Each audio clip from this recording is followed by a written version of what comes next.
Hey YouTube, it's Matt here. This is just going to be a quick response video to CutleryLover's newest video about pocket clip and knife carry.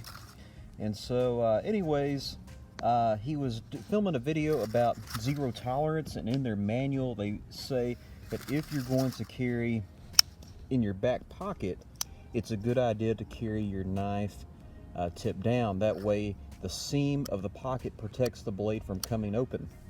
And so he was talking about how he never heard of a story of a knife coming open in someone's pocket. So I wanted to share my story. I think he'll find it pretty interesting. So this is the paramilitary. So a lot of people on YouTube probably don't even know that the paramilitary existed. Probably all they know is the paramilitary 2, which would imply a paramilitary 1, but this is it. It isn't as popular as the paramilitary 2. And as you can see, that it is only for right-handed carry only, tip down, and it has a older version of the compression lock. So I bought this knife probably about 9 to 10 years ago. Paid a lot of money for it back in the day. I believe it was about $160. And anyways, the compression lock is very fun to play with, and I carried this blade in my front pocket, okay? And again, you can only carry this tip down, right-handed. And so this older version of the compression lock, if you snap it back very violently, it'll do just like that. And so I was in Houston the first day I bought this knife, and I did just like that right there, okay? And I slipped it into my pocket. I wasn't looking.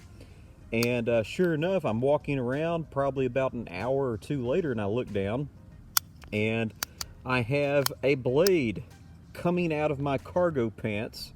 It pierced all the way through. Luckily, I didn't run into anybody. I didn't cut my hand. I didn't stab my leg, but it completely pierced my pants because I wasn't paying attention. That's exactly what happened. I'll do it again. Bam. About just like that. That was the angle that I put it in. And so the knife didn't necessarily come open in my pocket.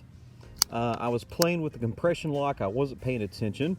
And then the knife was open in my pocket. All right, so that's just a combination of only being able to carry it like this and having the compression lock that's not quite as refined as the newer compression lock. So you can imagine the same knife. Let's just say, boom, I pop it open. If I could carry it tip up right-handed, as I put the knife into my pocket, it would have actually closed the pocket knife, but that's not what happened. So I ended up with a huge hole in my cargo pants, and it could have injured me. So Jeff, if you're out there, it's happened to somebody, and I hope you enjoyed this knife story.